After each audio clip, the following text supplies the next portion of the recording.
চম্পকনগর।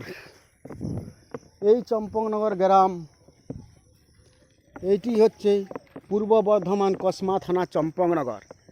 সেই মা মনসা দেবী পদ্মপুরাণ মনসা মঙ্গলের ইতিহাস চম্পকনগর।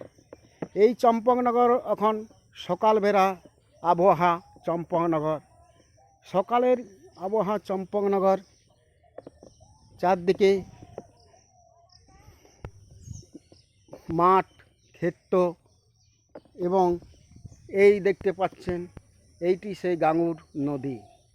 এই গাঙুর নদীতে বেহুলা তার মৃত স্বামী লক্ষিন্দর দেহ কলার মান্দাসে ভেসে ত্রিবেণীতে দিয়ে স্বর্গে গিয়েছিলেন। এই সেই গাঙুর নদী। এই গ্রামবাসীরা সব এই দিকে গ্রামবাসী এই চম্পকনগর গ্রামবাসী এগুলো কি পাঠাইল? এটা বাদাম না? হ্যাঁ, এটা তো চম্পকনগর। তো এই চম্পকনগর সেই চান সদাগরের চম্পকনগর। পদ্মপুরাণ মনসামঙ্গল কাব্যে ইতিহাস সেই চম্পকনগর গাঙুর নদী। এইটি যাচ্ছি চম্পকনগর গাঙুর নদী। সেই একটি সরু সামান্য ঢালাইয়ের ব্রিজ হয়ে যাচ্ছি। এইটি খোলা গোটাই মাঠ জমি। এই কিছু দূরেই চান সদাগরের মন্ডি পাঙ্গম রয়েছে। এই যে গাভী নিয়ে আসছে চান সদাগরের সেই গাঙুর নদীর। এটা তো গাঙুর নদী দাদা, এইটা গাঙুর নদী। তো এই গাঙুর নদী পার হয়ে গেলাম।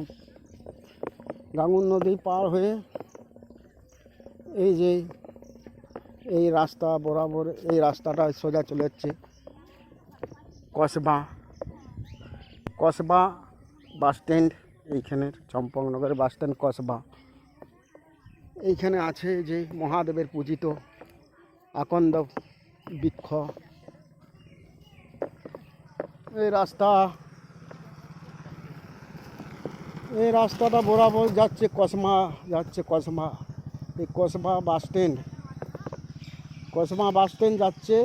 এই রাস্তা থেকে ইধারে নেমে চান সদাগরের সেই বংশে ইষ্ট আরাধ্য কুলদেবীর থান, চণ্ডীদেবীর থান, চান সদাগরের সরোবর পুকুর ব্যবহৃত এবং গাঙুর নদী।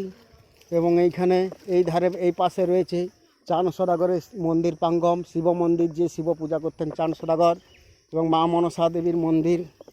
এবং এইখানে কিছু দূরে সাঁওতারি পর্বত ও এইখানে সেই সাঁওতারি পর্বতে লোহার বাসর ঘর। এই যে এইটি হচ্ছে মন্দির প্রাঙ্গণ।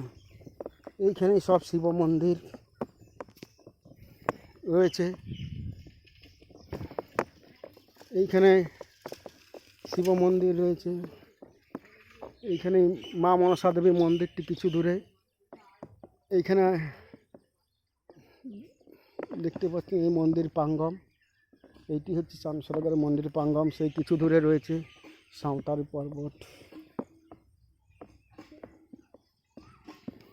নমস্কার।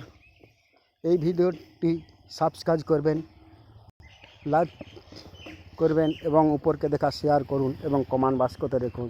জয় বিশু হরিমা, জয় বিশু হরিমা, জয় বিশু হরিমা, জয় বিশু হরিমা, জয় বিশু হরিমা, জয় বিশু হরিমা, জয় বিশু হরিমা, জয় বিশু হরিমা, জয় বিশু হরিমা, জয় বিশু হরিমা, জয় বিশু হরিমা, জয় বিশু হরিমা, জয় বিশু হরিমা, জয় বিশু হরিমা, জয় বিশু হরিমা, জয় বিশু হরিমা, জয় বিশু হরিমা।